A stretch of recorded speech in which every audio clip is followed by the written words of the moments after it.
at Our Lady of Lourdes Hospital in Drogheda. It's great to have you with us this afternoon. We have some lovely music as well from the Cara Folk Choir through the afternoon. I'm delighted that you are joining us today. Happy Christmas to one and all, wherever you are this afternoon. I hope you had a nice weekend. If you want to get in touch with us on the show, remember the usual numbers: 086 1800 658 by WhatsApp or text. But let's begin today with a good friend of ours from Oncology. She's the Advanced Nurse Practitioner at Oncology, former manager of the unit, Liz Summersby. Thank you so much for inviting us here this afternoon. Thanks very much, Gerry, and it's absolutely amazing to have an LMFM van parked outside Oncology, and we're here to spread a bit of Christmas cheer to one and all. Absolutely. You are involved here a long time. In an average year, how many people will you look after here at Oncology, roughly? I suppose every year now we probably start to see somewhere in the region between 250 to 320 new patients every year, and then we have patients who are on treatment for so long. So some patients are on treatment for 5-10 years, which is testament to the great treatments we have. But yeah, we have patients who are here a very long time, which is great. When somebody is referred to you and they come for the first time, that is a big thing for any individual to present here for the first time. How many, when you think of it over the years, people have you met that have come through your doors? It goes without saying that, doesn't it? Absolutely. I think, yeah, and do you know what the big thing about, say, Oncology in Drogheda is about its very personal approach. It's about kind of like everybody knows the patient's name. You're not just a number. It's about kind of like a bit of care, compassion, and just treating people how you would like to be treated. So it's very much a self awareness, and we make a big effort no matter what's happening in our own home lives or whatever. That's parked at the door. As soon as you walk in, it's very much, the patients are at the front and centre of everything we do. It is to spread hope today, to spread cheer, to enjoy some music and listen to the people who are here behind the scenes, helping the people who come through the doors. But, I know you a long time. You're a very positive, cheery person, and it's no secret you've had to avail of the services here yourself. Absolutely. And the big thing about cancer, I've been touched myself with cancer in recent time. But I think, what is really important is kind of the people that you've got around you. And like the team here, like each and everyone, it doesn't matter whether you're a nurse, a doctor, somebody from pharmacy, the healthcare assistant that gives out the tea, Carol who looks after all the cleaning. It's a team effort, and it takes a whole team for us to look after people, and that makes such a difference when you know that people actually do care, and we do, and that's what makes us a very different unit maybe than. Not that other units aren't great, but we've a very personalised, and have always had, and I think that's the big strength of the Drogheda Oncology site as well. What's the age range of people come to you? What's the youngest age you'd see somebody at here, and what does it extend to? We have people in their 20s, very early 20s, and then we have people in their 90s.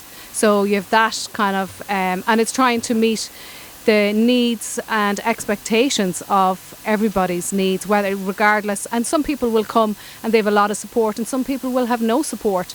We've a lot of people from war-torn countries like Ukraine, the northern European countries as well, who've had to emigrate. So they're not here by choice, and it's a very, very difficult scenario. English is not their first language, so you really have to adapt and work, and we've a great team that try to do that all the time. The cases are different, of course, when they come to you. Different stages of cancer, different aspects of treatment as well. But you mentioned something there a moment ago I want to pick up on. 5-10 years and beyond. That is testament. Tied in with the unit here, of course, is the work of NECRET and the research and everything. And you're a small cog in a huge wheel all over the world. But you've seen this in your time. There is great hope. Great hope, and we've more hope now that we're actually, what we really need now in Ireland, and that is to get better at prevention. So that we're getting really good at the treatments, and we've actually got such good now screening programs in breast cancer, even our lung cancer pick-up rates now, prostate cancer, cervical cancer, like we're doing really well. And what we need to do then is we need to all look at our own lifestyles and see, okay, so what can I do to prevent me actually developing cancer? Some, the smaller percentages we can't prevent, but overall, we do need to look at our lifestyle and that kind of thing as well. But today it's all about hope. It's about, we've great results now in survivorship. We've a huge amount of good years now in Ireland with regard to overall survivorship. It's the same as Europe, and what we want to do is get better and better, and also equip people to live quality lives. There's no point in living a life unless you've actually got good quality, and that's what we're about as well, as trying to improve that. It takes money to keep the show on the road here, from directly from the health budget, number one. Yeah. But what you get in fundraising is important. Maybe tell people what that does. Okay, so what it does is, you talked about, why we're getting better at, people are here on treatments longer. It's because we've got better diagnostic tools. So we've invested a huge amount in actual direct cancer research, so that we're actually, when we take a piece of tissue or biopsy from a patient and have a look, we can actually then tailor the exact type of treatment and drugs that they actually need from the very start. So it's no such thing as like everybody gets the same treatment. It's very different depending on what the results of your moleculars or the little pieces of tissues that we take. We're actually able to kind of direct specific targets, treatments. It's wonderful to hear your story and what you do here. And as I said, we have loads of people to meet this afternoon, because we're really going to get a feel for oncology on the show today. Do you like Christmas pudding, Liz?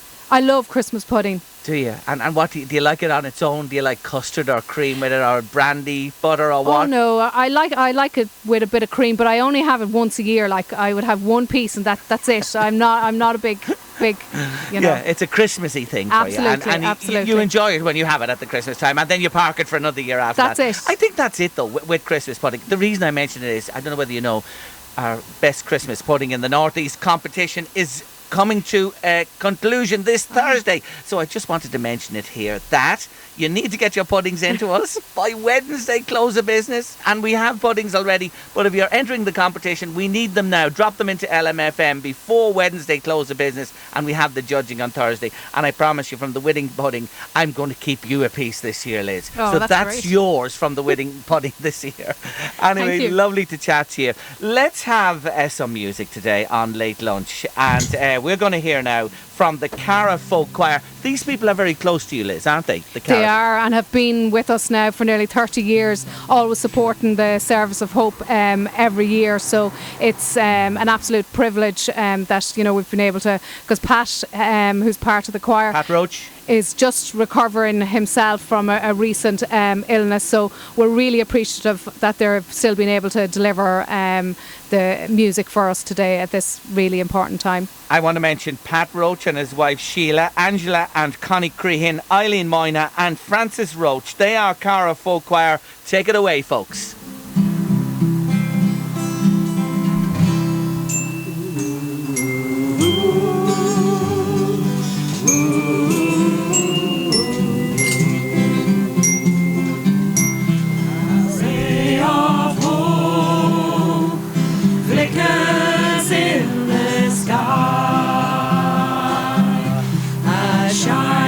Star lights up way up high.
world is waiting. Waiting for one child, black, white, yellow, no one knows. A child that will grow up and turn tears to laughter, hate to love, war to peace, and everyone to everyone's neighbours. And misery and suffering will be words to be forgotten forever. It's all a dream, an illusion now.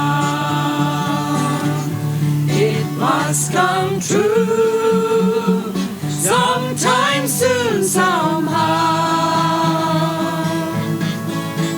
All across the land dawns a brand new morn.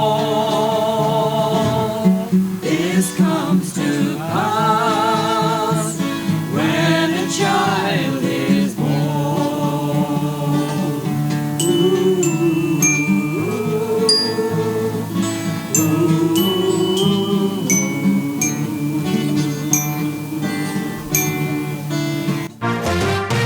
The Late Lunch.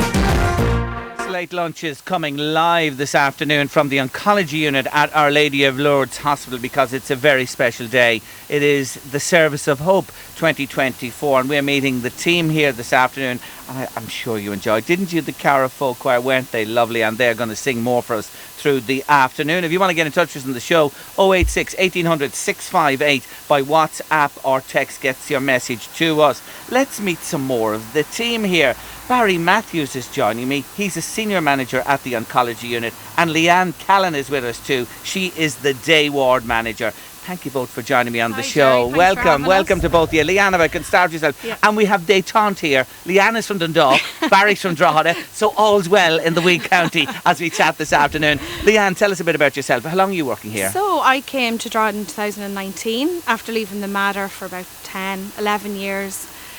Doing previous work similar to here, oncology, palliative care, day ward, and both in-house chemotherapy, looking after people with cancer diagnosis. So moved down here in 2019 and haven't looked back. Yeah, love it here. What brought you back? Was it more convenient to home, or lifestyle? Yeah, absolutely. After I had my first son, we just couldn't do the commute anymore. So here was perfect, and now that I'm here, I don't know why I never came sooner, because it's such a lovely, lovely place to work. What's the story with being day ward manager? Roughly, what's your day? Like, is it people coming here on a daily basis for their treatment? Yeah, is that it, basically? Yeah, they do. I mean, my role changes from day to day. We facilitate chemotherapy, blood products, immunotherapy, so it's constant liaison with pharmacy, with families, with patients, trying to get people in on time, get the drugs administered safely, effectively, get people home. That's what we want. We want to get them home, back to their own families and enjoying their lives. Logistically then, it's a big challenge. It's a big job. See, you never think about all those things. You arrive for your treatment and it happens, but you don't know all the nuts and bolts behind the scenes. No, and as I said, there are no 2 days the same, so there are days where things go very smoothly and there's no issues and things just happen as they should, and then there's days where you just couldn't ride it and you've no idea what phone call you're going to get next, be it issues with drug delivery or expiry dates, or then people ringing in saying, oh, do you know what, I'm actually unwell, I can't come today. Yes. So then the whole thing needs to be refigured and worked. So it's like Tetris, kind of. Yes. A lot of the days it's like Tetris. I take it the day flies by. Flies by. I can't believe what time it is now. Like, I feel like I've just come in. But that's what makes the job enjoyable, because you actually don't know what's going to happen. You love what you do. Love what I do. Yes, I see love it. what I do. I just get it. I get it straight away. Yeah. You really do love what you do. Let's talk to Barry for a moment. Barry, senior manager here. What does senior manager mean, Barry? Means I'm getting old, So no, look at him. He's only a young fella. What are you talking about? So I'd be like CNM3. So like I'd start off as a CNM1, then Leanne be CNM2, then I'm CNM3. So I manage the whole cancer service in Drogheda. So that would mean that there's about 25, 26 nurses here that would fall under my remit. So I would manage them.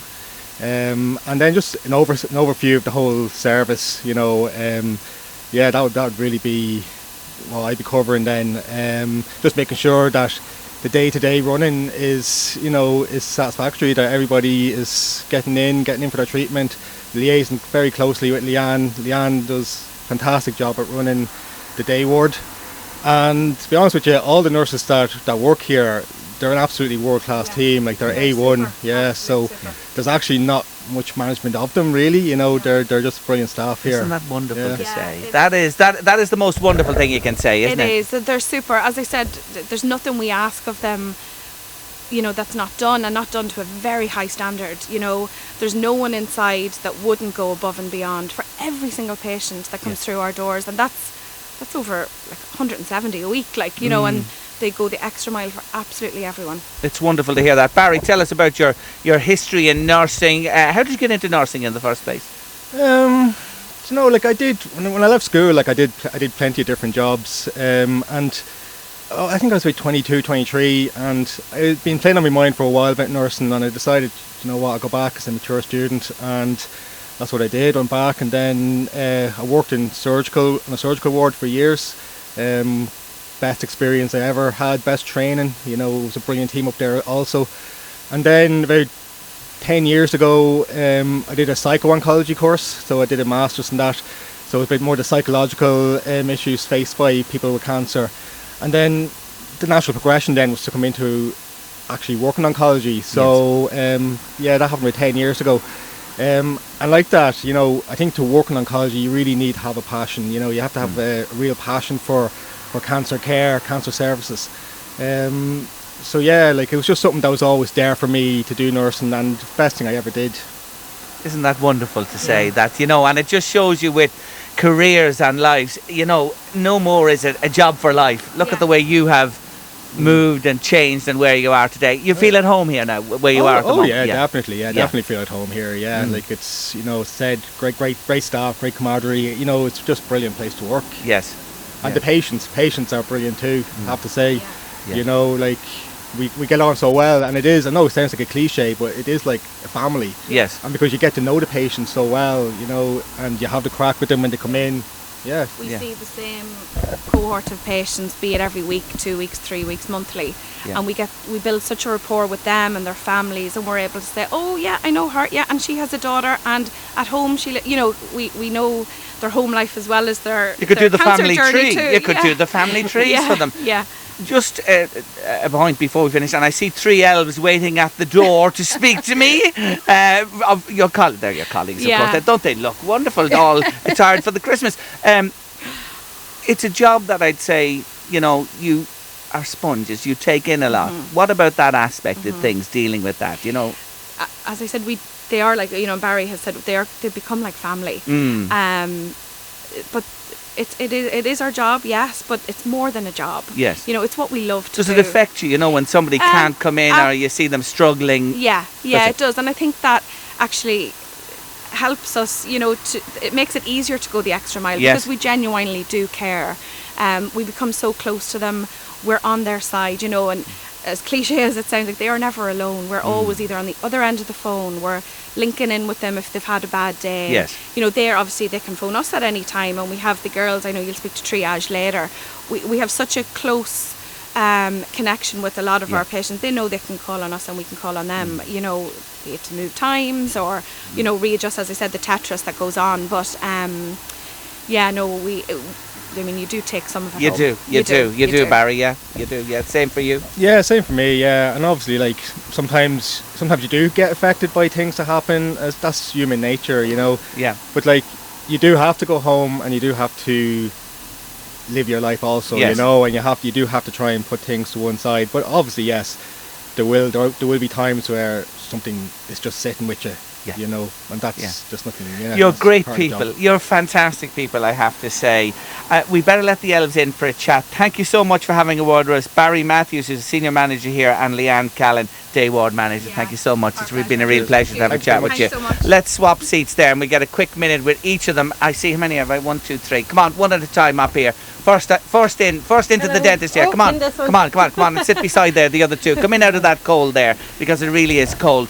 Tell me your name and what you do in the unit. My name's Mairead Mooney. I'm one of the nurses on the day ward. So. Okay, who else have you? Come on, introduce yourselves. I'm Sharon Holcroft and I'm one of the carers.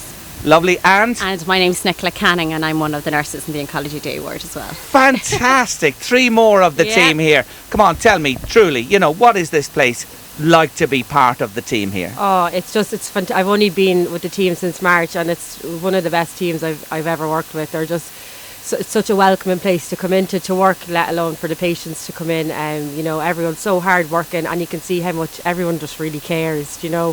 We all go the extra mile for the patients as much as we can, and it's just in everyone's nature to do it. It's such a lovely place to work at. So yeah, really beautiful. Come in there to that microphone and talk to me yourself. Tell us about your role and what you do here. Well, I'm one of the carers, and I would look after the patients every day by when they come in the morning, I greet them, bring them in to their seats and take their obs, like their blood pressure and all that. Do the tea rounds. I go up and down to the blood labs. I go up and down for chemo. I keep them happy. I smile. I laugh. We have a good time. We really do. We're a great team because we all work together. Yeah. I really, love really you. good. Tea and toast. Yeah, absolutely. If you didn't get that, no, that's it. It's so important, isn't it? Wherever they want. Yeah, we I get, know. But you do such an important job we here. do. It's a huge role you play. Yeah. And Liz Summersby said that early on. Yeah. It is everybody, absolutely everybody who contributes. What about yourself? Yes, so I suppose I'm in oncology since 2009, so it just actually, exactly following on from what Mairead and Sharon have said, it is the most amazing place to work in. And, the team, the whole multidisciplinary team is just amazing. Everybody gets on, but it's family.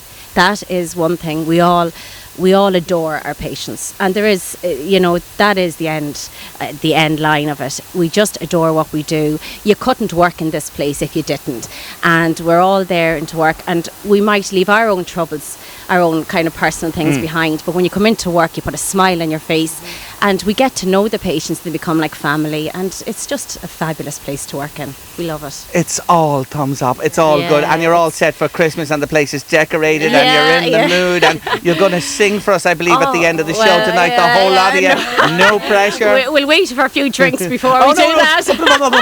No, you can keep that later on. So just tell them who you are again. You are Mairead Mooney, Sharon Holcroft, and Nicola Canning. Thank you all so much for popping in for a quick word with us on Late Lunch today, and we'll talk to you later on. We have loads more to come from the Oncology Unit at Our Lady of Lourdes Hospital. It is Service of Hope Day 2024, and we are privileged and honoured to be here on Late Lunch this afternoon. News and weather on the way, and we're back afterwards with the Cara Folk Choir. Late Lunch is live this afternoon from the Oncology Unit in Our Lady of Lourdes Hospital in Drogheda on their Service of Hope Day. We are truly delighted to be here this afternoon. And as we move on in the show, I want to say hello to a man that I haven't talked to in quite a while, but I'll always remember the first time I met him. He made such an impact on me, and I know you, the listeners, as well. He's back with us today. He's a former member of the pastoral care team here at the hospital, and he's still working away behind the scenes. Father Tom Hogan, thanks for joining me today. Thanks very much. Thank you for coming along this afternoon. How are you keeping? We haven't seen you in a while. I'm keeping good, but I had a bad year, Gerry. Oh. Yeah. I started off with my eyes, and I had to get them fixed up in the Mater Hospital, and that was grand. Great job. I haven't to wear glasses in 40 years. So I was in no man's land. Then I got prostate cancer, and that shook me. And I only had to get 5 goes of radium treatment above in the beacon, and that was like getting water. There was no trouble when you go in and you drink 3 cups of water, and you go on to the machine for about a half an hour, and that's all is in it. Okay. I was about to have side effects of diarrhea or tiredness. I had nothing. Came through it flying colours. Came through it flying colours. And how are you? Was that the end of your treatment? That was the end of it. You're done? Done completely. Fantastic. Yeah, they got me in time. They got me in time. Wonderful. So a tough year you had. Because there was 2 guys with me, and they had to get 41 goes. Right. You know? Yeah. And I know a man at the moment are getting 41 goes. So the message to men today is get checked. Get checked. And I was as lucky as a black cat. I never go to see my doctor, only once a year. And I had a chest infection. I said, I'll drop in to see him anyway. And he wasn't there. It was a substitute. And she had me that I had diabetes and I had prostate cancer within half an hour. My God. I was just lucky because if I hadn't have got it, he just said, you're better looking than myself and signed the form to get a blood pressure tablet. You know? Yeah, but you see, these things happen, and thank God for the test and the bloods and that, and it was picked up quickly. Tell us about the oncology unit here in New. Well, but I was only going to say one thing else now. I got a slip disc. Yeah. And the slip disc is like, the pain is unbearable. And I finished up in a wheelchair in the nursing home, in the nuns' nursing home, not able to walk. And it was very humiliating in the sense that, like, the girls were great, but you have to ask for a shower. You know, your dignity is put in your back pocket. You're totally helpless and dependent. Helpless. And was that this year as well? Yes. So I got a blood, and he gave me an injection, and it was might be taking water. So You're fond of water. 4 weeks today, I had an operation. Yeah. On both discs. Yes. And it was on a Monday. Yeah, 4 weeks today.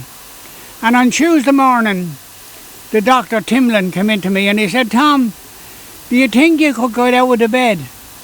I said, I was out of the bed at the toilet at 7 o'clock this morning and 9 o'clock. He said, you can go home today. And I came straight back to my own 57 Windmill Road the next day and never looked back. And you walked in here today. The pain is completely and totally gone. Do you know what, Gerry? You're the bionic man. You're re-engineered in so many ways. Now, tell us about this quickly, the Oncology Unit, and you're being here with us today and the great work that goes on here. Well, can I put it here this way, Gerry? I'll tell you a fable.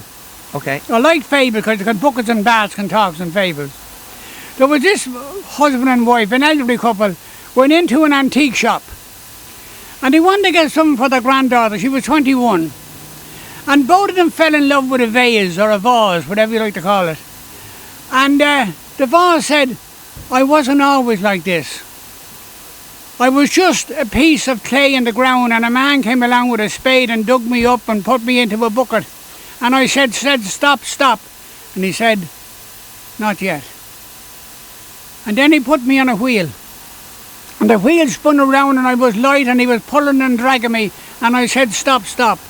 And he said, not yet. And then he put me into a furnace. And the heat was burning and I screamed out, stop. And they said, not yet. And then they took me out and painted me. And put me in an oven and I said, not yet. Stop. And they said, not yet. And then they took me out and put me on a shelf. And I saw how beautiful I was. You see, pain makes us beautiful. Makes us beautiful for the next life, because we're all going to go to the next life. And I can say that all you have to do, like I in the nursing home, was to ask. And all we have to do is to ask God. Let me tell you a story about a young fella, and he got his driving licence and he wanted to drive his father's car. And his father said, oh no, he said, you'd want to change your ways. He said, you want to read the Bible every day and get your grades up and get your hair cut. So after 3 months he came back to the father, and the father said, I'm very proud of you. He said, you read the Bible. And he said, your grades have gone up, but he said, you haven't cut your hair. Well, he said, Moses had long hair and Samson had long hair and the apostles had long hair and Jesus had long hair. That's right, he said, they all had long hair, but they all walked. So let us walk into next year full of hope. All we have to do is to ask and we shall receive. And I wish everyone a very happy Christmas and a new year. Father Tom, thank you so much for joining us today. It's lovely to hear from you, and health and happiness to you. Let's hand over once more, ladies and gentlemen, to the Cara Folk Choir on this Service of Hope Day at Our Lady of Lourdes Hospital in Drogheda.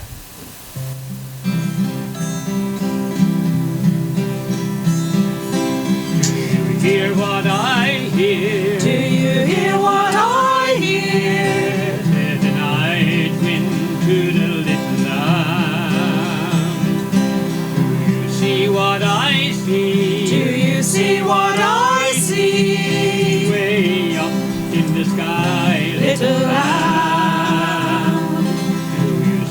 what I see. What I see, what I see. A star dancing in the sky, With a tail as big as a kite.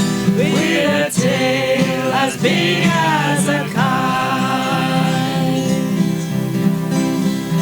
said a little lamb to the shepherd boy. Do you hear what I hear? Do you hear what I hear? Ringing through the night, Shepherd boy. do you hear what I hear? Do you hear what I hear? A star high above the trees, With a voice as big as the sea. With a voice as big as the sea. said the shepherd boy to the mighty king. Do you know what I know? Do you know what I know? In your palace war, mighty king. Do you know what I know? Do you know what I know? A star that shines, shivers in the cold. Let us bring him silver and gold. Let us bring him silver and gold. Said the king to the people everywhere. Listen to what I say. Listen to what I say. Pray for peace. For people everywhere. Listen to what I say. Listen to what I say. A child sleeping in the night. He will bring us goodness and light. He will bring us goodness and bring us light. Bring us hope. Bring us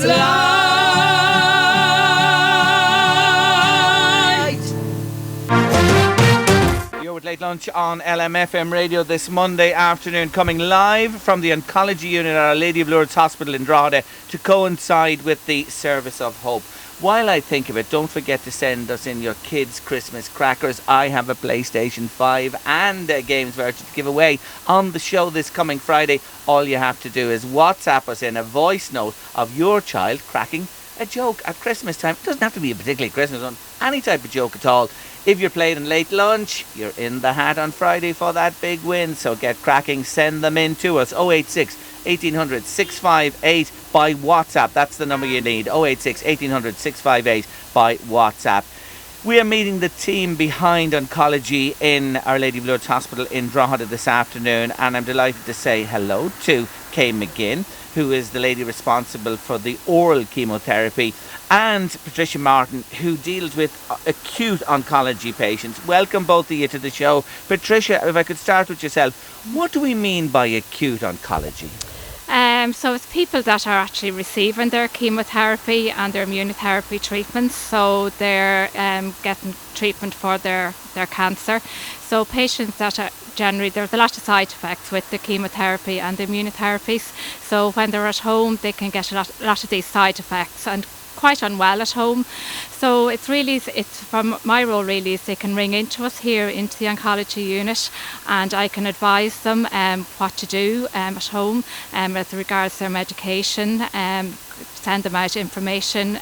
We have actually an app called My Patient Space app, and we can send them out information kind of on that, how to deal with their side effects. So if they are unwell, we can advise them to come into the oncology unit, and we'll get the doctor to review them, or I'll see them myself here in the unit, and along with Liz as well. And you know, we can treat them so that they avoid A&E. They're not coming into A&E unnecessarily, sitting for hours waiting to be seen, where we can easily try and advise them on the phone and get them to come into the unit, you know, for review and for their treatment. Were you working here during COVID? I was, yeah. That must have really been a huge uptake in your work. I'm just thinking at that stage. Absolutely. Well, my role was actually set up it was in response to the COVID pandemic. Yes. So it was set up by the NCCP. So that's when it started. So it's tried to, people were quite anxious at home, about COVID and coming into hospital and getting COVID. So it was a huge anxiety for patients. So we were trying to avoid that. So we kind of, we advised them across the phone, and they felt more comfortable, I suppose, speaking to an oncology nurse, from the unit, and they could be reviewed then in the unit also. So it was actually worked quite well, and it's been ongoing. It's an important role because with the nature of this treatment and dealing with your cancer journey, it is something that people will experience from time to time. Really, absolutely. Really is. You have a very important role to play. Let's turn to your colleague here for a moment and hear what her job involves. It's Kay McGinn. She looks after oral chemotherapy. Now, look at, we know about the other treatments, let's say, more so, you know what I mean, when people get chemo and the way it's delivered as well, radiation. Explain to us a little bit about oral chemotherapy, what it is. Well, oral chemotherapy, it's similar enough to IV, it's just that it can be more convenient because it's given in the home. There is increasing number of cancer types that's been treated with oral chemotherapy. It is becoming more specialised. We can give oral chemotherapy for prostate, breast, renal, many lung. So it's up and coming. There is more and more people having oral chemotherapy. At the minute, approximately about 100 patients on oral chemotherapy, which is a third of the patients coming through the unit. So it is, and yes, it is convenient to patients taking it at home, but it does have side effects, and which need monitoring. So that's where my role comes in. So it's managing those patients on oral chemotherapy, managing their side effects and getting them through their cancer journey, and intervening, say maybe they'll need maybe a dose reduction of their medication, or maybe they need maybe a treatment break of it. Is it very individual? Because you mentioned side effects there, and we heard Father Tom a moment ago, he sailed through the small amount, not taking away from what he had as well, of treatment this year. Is it very individual? Does it depend on the person? It's very individual. It does depend on the person. We give the patient all the education, and we know the main symptoms to look out for, but some patients do sail through it with not one side effect, and then the next patient may develop a number of side effects. And it's just our role to see that and to identify them early and to manage the patient. I take it you have to be very organised, given the numbers that you have to look after there and all the various drugs that you have to administer. Absolutely. And that was it. We introduced a new app there in April, the My Patient Space app. And the idea of that was, because of the increase in numbers coming through the unit, it was to improve virtual appointments and to monitor with symptom trackers. So we're able to, I have an app at the minute that I can look, and the patient can submit their symptoms, and we can see, how they're doing. We can monitor them with blood pressure monitors at home. We've patients coming here that live 100 kilometres away. If we can, reduce the number of visits they're having to the day unit, well, it's a benefit. It's a benefit to the patient. So it's proved very successful at the minute. I always love to find out about your backgrounds. How long, Kay, are you working here, and where were you before here? Well, I'm thinking I stopped counting, so about 12 years I was in the Louth County Hospital before the downgrade, and I ended up coming up to the Lourdes, and then I seen an opportunity for oncology, and I took it, and I haven't looked back since. It's a very rewarding job, so it is. I'm getting that from everybody. Yeah, I'm feeling that from absolutely everybody who's been with me here today. That sense. The rapport you can build with patients is amazing, so it is. At a very vulnerable time in people's lives, you have to say as well. Absolutely. Yeah. And what about yourself? Back to you, and to ask you, I know you mentioned to me before we came on, you were in Tala, Patricia, was it, before here? Right, How long were you in Tala? I was in Tala 19 years before I moved to Drogheda. I worked in the Oncology Unit in Tala. But then just circumstances and family life. So we moved to Drogheda, and like Kay, haven't looked back. Absolutely love it here, and everyone is great, staff, everybody. very friendly, very welcoming, and it was absolutely brilliant. Good on you both. Listen, I wish you well with your work and what you do, and thank you on behalf of all the people you've looked after and will look after in the future. You're all doing a wonderful job, and it's a pleasure to be with you here today. Thanks so much for joining me on the show, Kay McGinn and Patricia Martin. Will you just allow a couple of your other colleagues there into the seats who are going to join me? In case you're wondering where Late Lunch is today, we're at the Oncology Unit in Our Lady of Lourdes Hospital in Drogheda, and I'm sure there are many listening today who've availed of the services here, and I do say in the future many of us will. That is the reality of life. Now, let me tell you that I'm joined now by Rosie Holmes and Mary McKeown, who are going to tell us their stories. First point of contact, Mary McKeown. Yes? Hello. Come into that microphone there and say hello to me. First point of contact, tell me about your job and what you do. So, my job is the liaison nurse, and we would really be the first point of contact that a patient would meet when they would come into oncology. So we find out about them before we ever meet them. We gather all their diagnosis, their histology, link with other hospitals, and try and get as much information that be relevant to that person. So you have all that information gathered, and you get that ready for when they come to the consultant. You're a very important person, because you are the first point of contact. And I just want to mention that actually my colleague Niamh, who has instilled a lot of knowledge and parted a lot of information over the years, has developed this role to such a high standard. But it is a critical role, because it is the first point of contact, and it is you're building the picture, preparing the way for people. I suppose every step is important in itself, but you're the first. You know what I mean? No, not really. Well, they meet lots of people along the way. Yeah, I know. I know. But you build the picture, you get their story, and their initial consult into oncology. Don't be running down what you do. You do a great job. No, but everyone is important. And I suppose that is the bit about oncology. It's a team. Yeah, and one doesn't really work without the other. And I see that. I want to be part of this team after listening to you all today. What a team you have. What a team you have here. We'll take you. Thanks a million. There you are. We'll fall back. Let's have a chat with your colleague who joined us as well today. As I said, we're getting a feel for the big team here at Oncology. Rosie Holmes, hello. Hello. Tell me a bit about you. Come into that microphone there. So I'm one of the staff nurses, and I work in the day unit. So I work with Mary and Niamh up in the liaison role, and then on the day unit as well, so giving the treatment. Yeah. You're very Christmassy, let me say. I love your Christmas Christmas jumper for the occasion. Yes, absolutely. You're all into the spirit of the season. What's it like through the year here to be part of this? As everyone's kind of already said today, such a lovely team to work with, and working with Mary and even liaison, and then on the day ward is really nice, because you get to see the whole kind of patient journey from start, following through their treatment, and then seeing them moving on to different services. So it's a lovely team to be part of. Do people, when they say goodbye to you and they're on the way and you've looked after them as well, do you get people coming back to, say, we didn't forget what you've done for us, and, even helping you? We talk about the fundraising and everything and the support that goes on here. Yeah, you get lots of patients that come back in and their relatives, and they do pop in when they're passing. If they're going for scans, they'll always come in and say hello. And it's nice to see them after they're finished their journey with us, and that they still are glad to say hello to us when they pass. How many years have you been here? I started here in August 2020. Okay, right.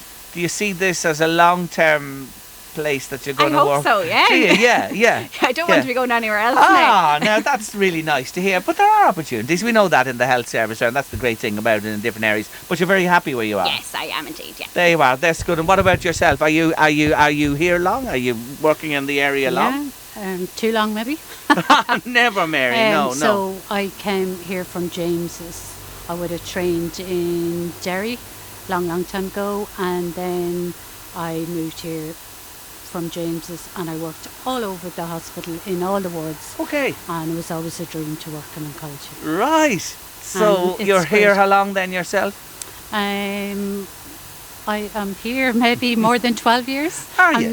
I'm not sure exactly. But just when you were talking about the patients, just in case one very special patient is listening, and he a fantastic patient, and just careful of GDPR, but he every Christmas he comes back, he gives cards and tokens to the members of staff that looked after him, and that's like, I don't know, 6-7 years ago, and he's still coming back. He's still asking for people, and he volunteers, and he gives a lot back. And it's amazing to see somebody like that through the years and still coming back, and it means as much to us, that it means more to us than I'm sure he realises. Oh, listen. And I just Thanks, hope he's Mary. listening. Yeah. And he'll his know family. who he is. I understand, and you don't want to mention a name, but he's a great Absolutely not. man. Yeah. But that is wonderful. Never Yeah. to forget, always to remember. So caring, so thoughtful, isn't it? But it sums up, I'd say, in him what so many people feel when they go through the unit here and come out the other side. It really, really does. Anyway, well done to you for mentioning him. That's really, really nice of you. Well, look, again, thank you for having a word with us today. I know you're busy, and then you've just popped out for a few minutes to have a chat. Thanks so much. We've enjoyed chatting to you all today, and I wish you all the best for Christmas and the New Year, and continued success with the work you do here. Thank you both for joining me on the show. That's Rosie Holmes there and Mary McKeown. Yes, Late Lunch is live from the Oncology Unit at Our Lady of Lourdes Hospital in Drogheda this afternoon. If you want to get in touch with us on the show, 086 1800 658 by WhatsApp or text. We're heading to a short break, and we'll be back after the break with more from the Cara Folk Choir. Stay with us on Late Lunch. Late Lunch coming live this afternoon from Our Lady of Lourdes Hospital in Drogheda. We're here with our outside broadcast unit, and I have to mention him. I couldn't do this without Mr. Brian Farley. He's just wonderful, so he is. Thanks so much, Brian, for all the assistance today in putting this show together. And, of course, my producer, Louise Walsh, who's back at base this afternoon. Big team effort here to bring the show to you from the hospital. Joe Finnegan's here. I want to mention Joe as well. He's a great guy, and he's doing all the video on this today, and you'll be able to watch this back a little bit later on. We're at the unit with our OB unit, and we have a lovely... What would you describe this as here, Pat Roach, that we're in? What is this? We're in a gazebo. A gazebo, the word. I couldn't think of the word. Pat, you saved me bacon there. But you see, we're here with wonderful people and fantastic music, because the Cara Folk Choir are here. That's Pat and Sheila Roach, Angela and Connie Crehan, Eileen Moyna and Francis Roach. And aren't they singing beautifully today? Pat, it's great to have you all with us. We're loving the songs and the music. Tell us a little bit about Cara Folk Choir. Well, we've been going, I'd say, 35 to 40 years now, singing in church mostly. And we usually get a mass in about once or twice a month. We don't sing every Sunday, because we did sing in Drumcar, but as it has stopped the regular Sunday Mass, we're singing in the local St. Bridget's Church in Dunleer. Terrific. Yeah. My God, you're sounding good for all those years. I'll tell you can't beat it. You have a wonderful harmony and a wonderful sound, I have to say, as well. And you're here today. Why are you here today in particular? We're here because this Mass has gone on for 25 years. Oh, yeah. The service, yes. Service, yeah, it's gone on for... It was Mass at the beginning, and it's turned into a service now in the last recent years. And we have attended and played for that every year, ever since it started. Well done to you. So you're part and parcel of the service of hope here. Well, look, I'm not going to delay you. You're going to sing another beautiful seasonal song for us. Let me introduce them again. Aren't they wonderful? Here they go. The Cara Folk Choir.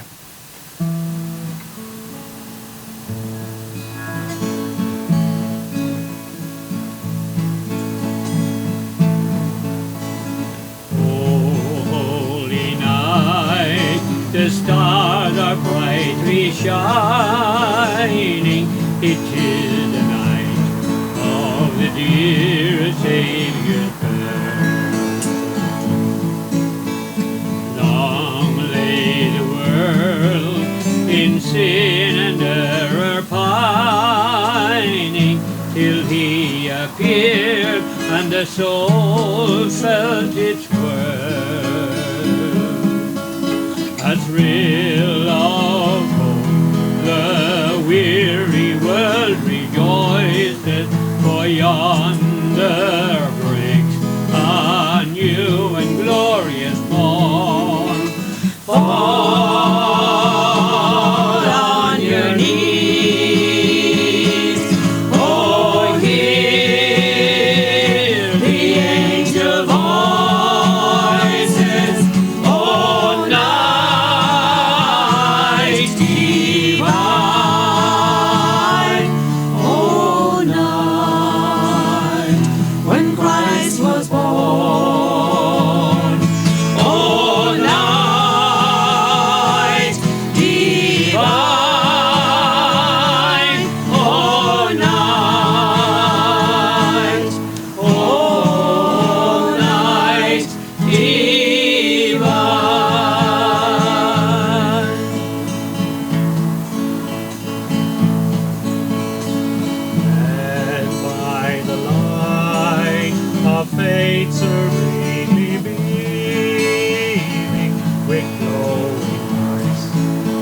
his cradle we stand.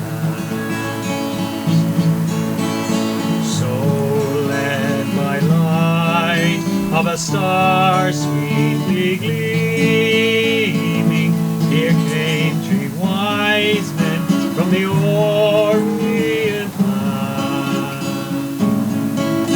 The King of Kings laid us in lonely manger in all our trials, born to be our friend. He knows our needs, to our weakness, no stranger. Behold your King before the lowly bed. Behold your King, your King, before him bed.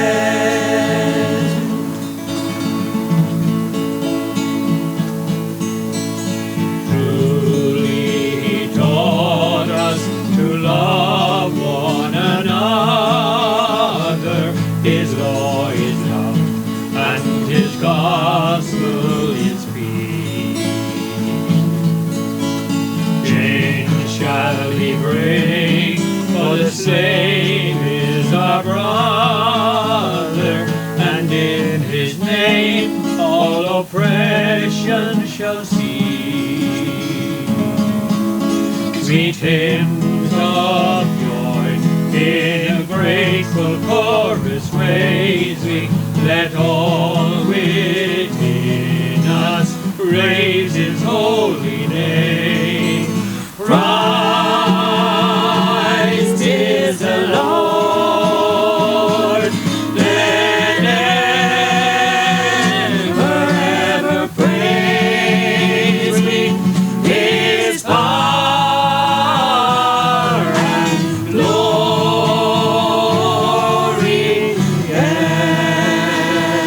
evermore proclaim. His power and glory evermore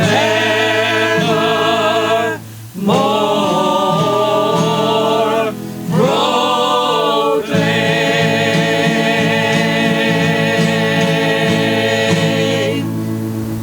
Oh, absolutely beautiful. The Cara Folk Choir there with the wonderful version of Holy Night on this wonderful afternoon here at the Oncology Unit at Our Lady of Lourdes Hospital in Drogheda. And we have more of the team to meet now, because Fiona McNair is a big part of the team here in the clerical support in patients' care, and Alison Cordial is here with me as well, and she's a nurse in the unit. Ladies, thank you for joining me on the show this afternoon. It's great to have you with us.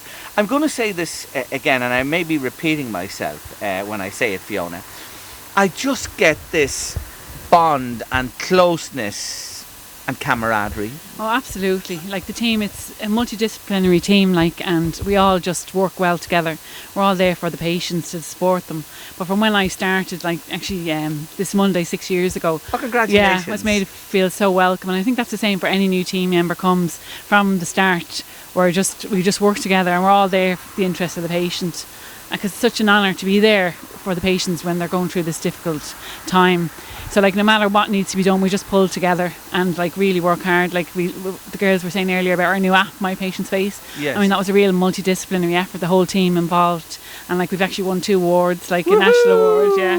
Well done to you. What have you won? So we were highly commended in the HSE, the Health Services Excellence Yes. Awards, and then we actually were the winner in the National Health Tech Innovation Awards, so with My Patient's Face. So, and it's a real good quality initiative from all the teams. So yes. And it just shows you're on the cutting edge. You're in the space where you need to be with the most up-to-date technology as well. Congratulations Absolutely. to all for that wonderful award. you know, the clerical end, as I say to you, there are so many layers to this care, not alone just the frontline care, but you're part of one of those key layers. You know, absolutely. Like even one of the first point contacts, along with liaison. Yes. I mean, like patients pick up the phone to the girls of a great team, another 4 clerical staff working with me in the unit. And like that, we work so well as a team. And like patients ring in and they kind of get reassurance. They know if they have a query, if they ring in, it will be sorted. Like we'll find the right person to deal with it, whether they need a prescription or maybe a letter for insurance. They can't travel due to being sick, like, or even just life insurance. Like there's so many different kind of aspects to it. We prepare like the charts for clinics. We've over like 16,000 attendants this year. So like the clerical staff are very good at getting all that arranged, all the charts, making sure the scans are reported, bloods. Like it's a big achievement. It's because of fantastic teamwork. It really 16,000 attendances a year, folks. So you listen to that at the Oncology Unit here. Between our clinics, and the day ward. Like, I mean, since we moved into this building, like our activity has gone up over 200% for day cases. So like it's, you know, the capacity can be an issue, but it's through the teamwork we get the patients in and treated. Like, so I'm sure it's only a matter of time. I'm maybe speaking a little out of turn here, but I'd say you may have outgrown this unit. And, absolutely. So we do hope. We do hope in the future it'll come soon. Yeah, that it will come soon. Yeah. One thing you touched on there that's important. When somebody gets a cancer diagnosis and is referred to oncology as well, all those different aspects of your life that you don't consider, travel, health insurance, absolutely, everything like even get down to getting a medical card. Like, I mean, the team is fantastic. We've great social workers as well working with us, the liaison team and the day ward. Like there's an awful lot of things people you don't actually think of unless it happens to yourself, but how the impact it can have not just on your medical health, it's your complete and your families. So like we're there to support and be help. Reassured the team is here to help you in every aspect of your life. That's what we're hearing today. Let's turn to Alison and say hello to her. You're a young woman looking beautiful, may I say. Both of you in your Christmas jumpers today, very fetching, I say. You're a couple of years here, is it, in the unit? I'm 2 years here in the oncology department. What brought you here? I've always had an interest in oncology and palliative care, and when I was on the ward, something just sparked me and I decided to interview for here, and I got panels and I got in and I loved it. What's it been like? Have the 2 years flown by? They have. They've gone very quickly. We have a very supportive team, as Fiona was saying, from like the carers to the nurses to all the doctors, all the clerical staff, like the CNSs. They're so supportive in the growth of all the nurses. And you're a nurse here in the unit. Is every day the same or different, or? No, every day is a brand new day, and it provides challenges, but it does make it very interesting and makes a kind of fun environment then for us to work in.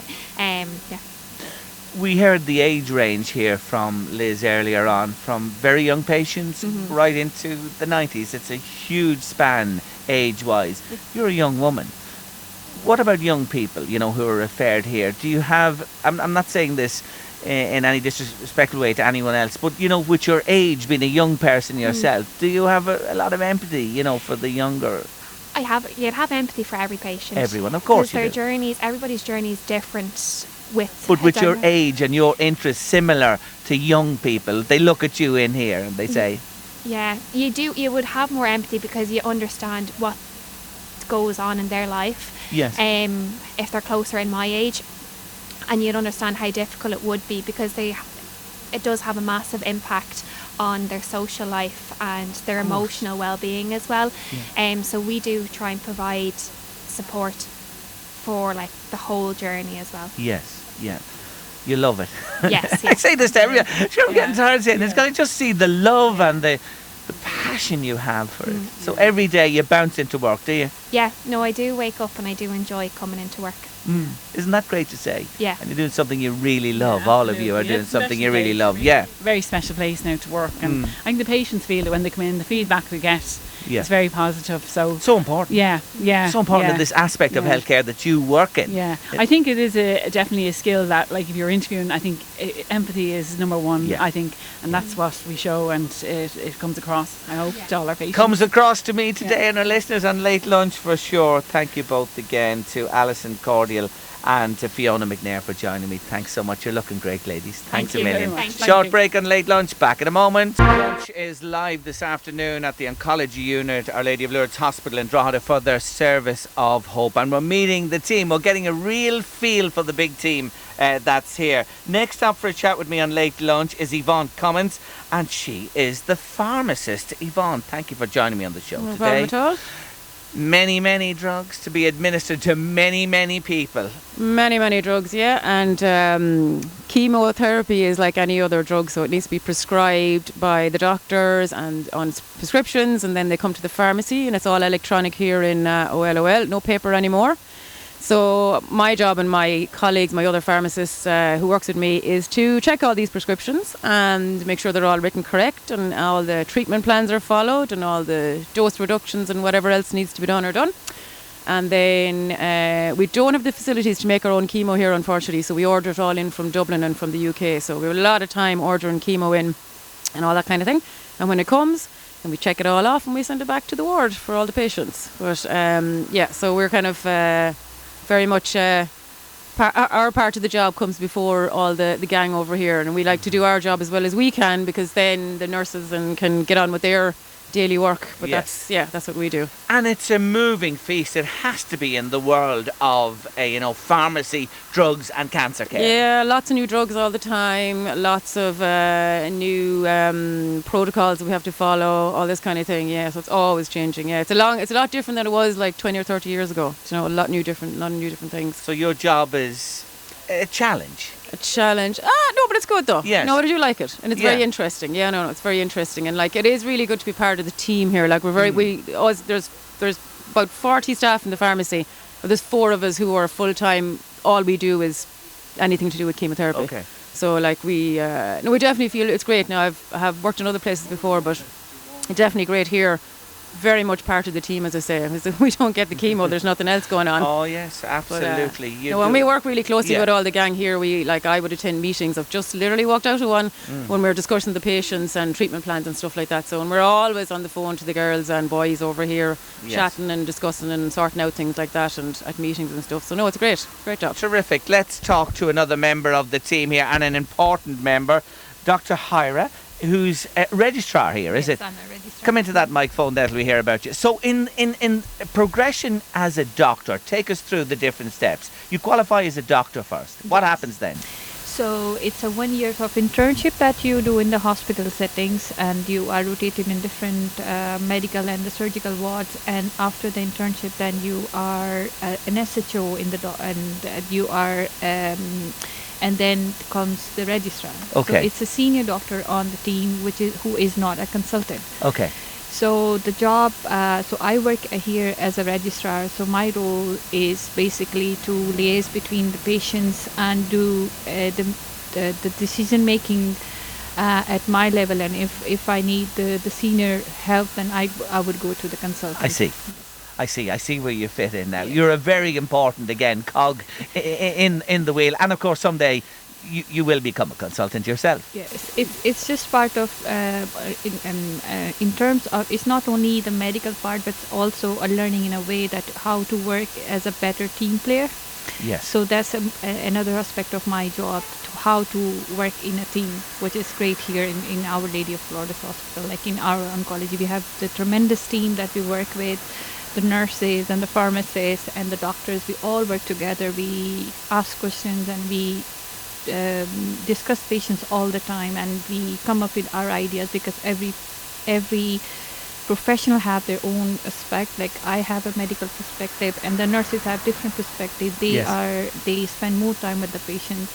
I have different perspective, and the pharmacist will have a different. So we try to do what we can do best for them. And it all comes together and provides the care for the patient, which is so important. Yes. Really is. Yes.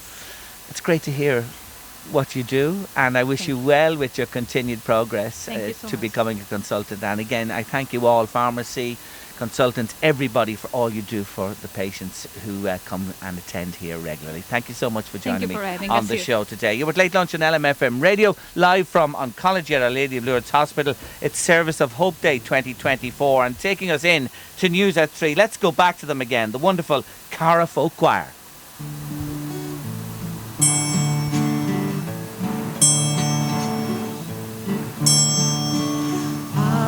In a manger, no crib for a bed. The little Lord Jesus laid down his sweet head. The stars in the bright sky looked down where he lay. The little Lord Jesus asleep on the hay. The cattle are lowing, the baby awakes, but little Lord Jesus no crying he makes. I love thee, Lord Jesus, look down from the sky and stay by my cradle till morning is nigh. Be near me, Lord Jesus, I ask thee to stay close by me forever and love me, I pray. Late Lunch coming live this afternoon. I'll remind you again from the Oncology Unit at Our Lady of Lourdes Hospital in Drogheda. What a privilege and a pleasure it is to be part of the Service of Hope here this year. And I hope you're getting what we're getting here. The love, the camaraderie, the togetherness of the people who provide the service here to so many people out there listening to us today, and as I said, down the road in the future. Let's change tack slightly for a moment, because you do know that NECRET is part of what happens here as well, the North East Cancer Research Trust, and of course the Dip in the Nip every year. You're familiar. I'm the one bloke that's invited along every year, and I love being part of it. We're going to have a chat now with one of its directors, and a man who I've interviewed on Late Lunch in the past. Paul Egan is with me. Paul, lovely to see you again. Thanks for joining me. Thank you, Gerry. And yeah, it is a privilege and a pleasure on this occasion for this, the Oncology Unit and everybody attached to it. It's a massive privilege. Thank you. NECRET, you are director of NECRET, and again the work that's carried out and the financial support and backing that people have given you and NECRET over the years, it is making a difference, Paul.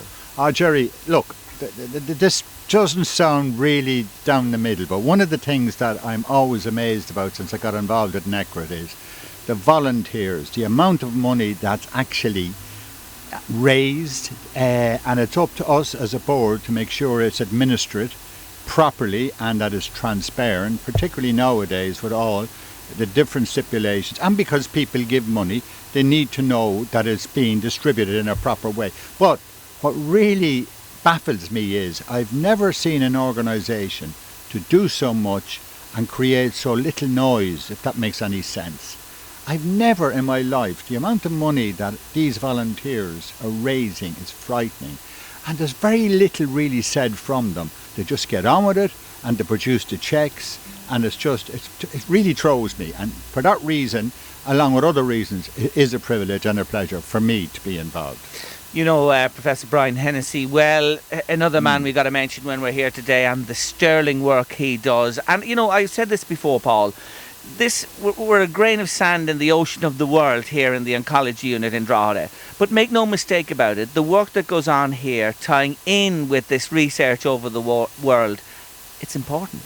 Absolutely, yeah, absolutely. And a lot of our funds we use towards research and we use towards education.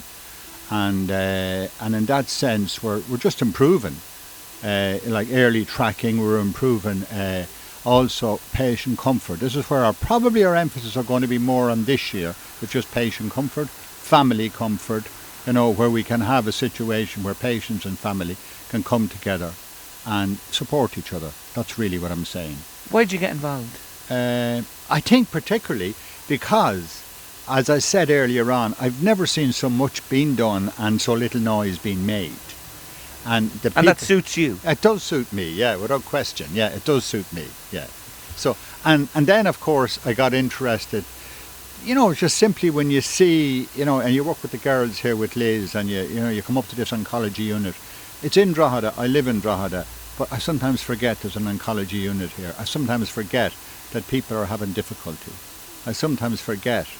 And it actually helps me just be grateful of what I have in my life. And that's why I got involved. Yeah, that's mainly why I got involved. Well done to you, and well done to everybody who's involved in this. And people, as you say, who will never be named, who are quietly behind the scenes, who don't want attention, and just get on with it and do it. It simply is wonderful. And let me tell you, Paul has been looking after everybody here today, Joe and Brian and everybody, with the sandwiches and buns and the tea and the coffee. Well done to you. It's really appreciated, Well, on the day Gerry, again, that's a privilege, you know what I mean? And I suppose it's probably second nature, I don't mind washing dishes. I don't mind giving out sandwiches. It's in your DNA, I missed that part of my life, yeah. Brings it back for me. I know indeed. Well, listen, thank you for all you do, and thanks for having a word with us again today, and good fortune, good luck, and all the best for 2025 to NECRET and everybody involved. Gerry, thank you, and thank the lads, everybody that's behind you here helping. Thanks, Gerry. Thanks, Paul. God Thank bless. you indeed. Bye. Let's have another song, will we? This Christmas time, yes, from our good friends once more at Cara Folk Choir. This is a real seasonal one. Enjoy. Here they go.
Final furlong at the Service of Hope at the Oncology Unit, Our Lady of Lourdes Hospital in Drogheda this afternoon, and what a lovely day we've enjoyed here, meeting the crew and listening to the wonderful music from the Cara Folk Choir. Before we finish today, I want to say hello to somebody else who works closely with the unit here as well. Dr. Reem Salman, thank you so much for joining me on Late Lunch today.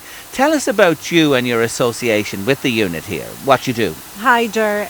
I'm a breast surgeon and I work in Beaumont. I am a breast oncoplastic surgeon, so I refer the cancer patient for their oncological treatment here in the unit, whom they are from the catchment area. That is because it provides excellent service to the patient. They are close to home and they get the same treatment if they were attending in Dublin. Great. So they look after them very well here. That's a big thing for people. You know this as well. You know, travel and where there's a distance involved. If you can make it more convenient, it's very important in the overall treatment.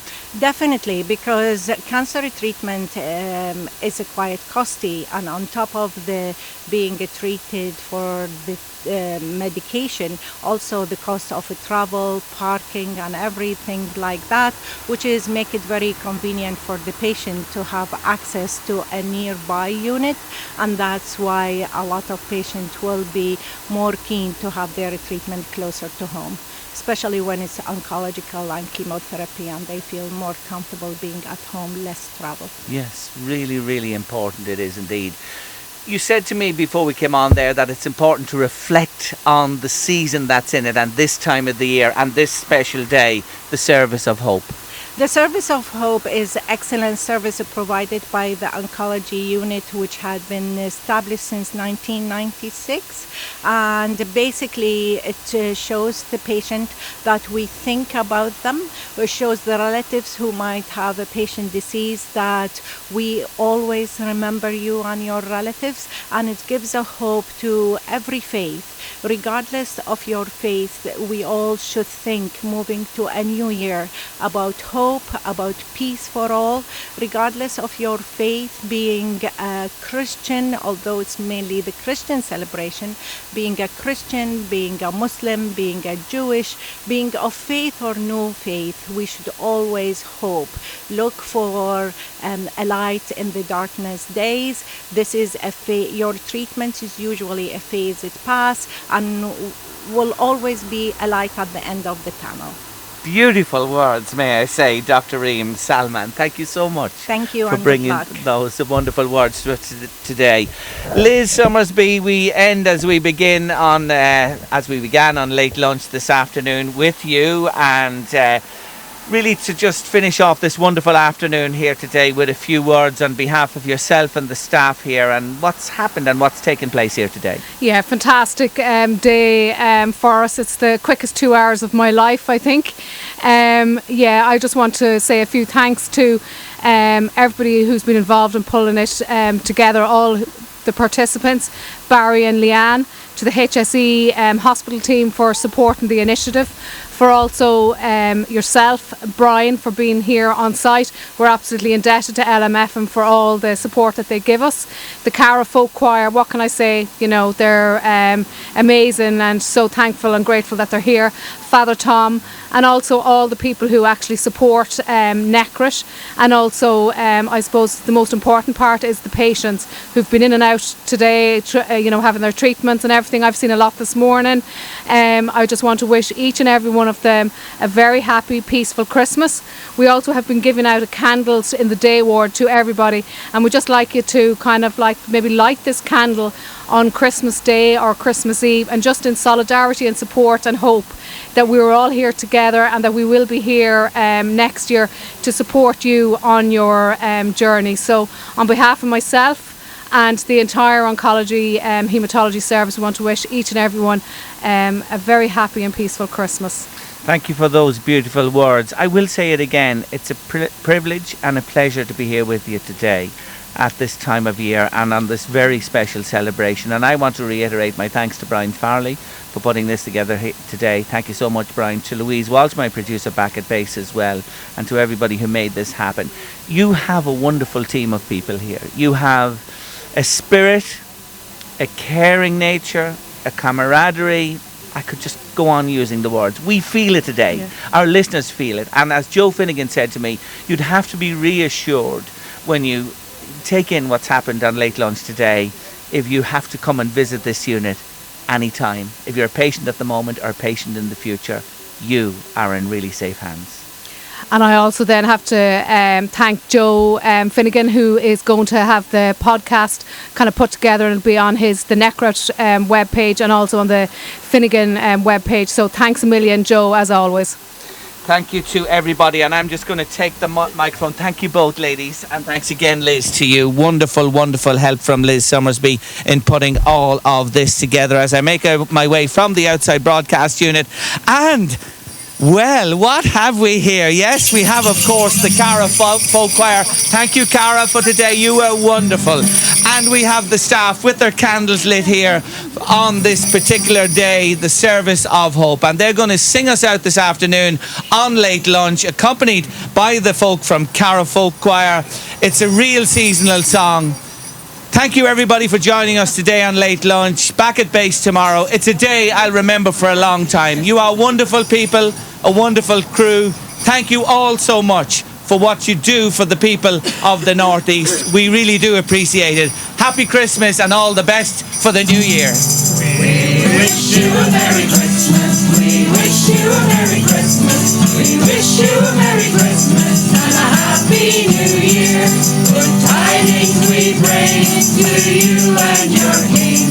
We wish you a Merry Christmas and a Happy New Year. We wish you a Merry Christmas. We wish you a Merry Christmas. We wish you a Merry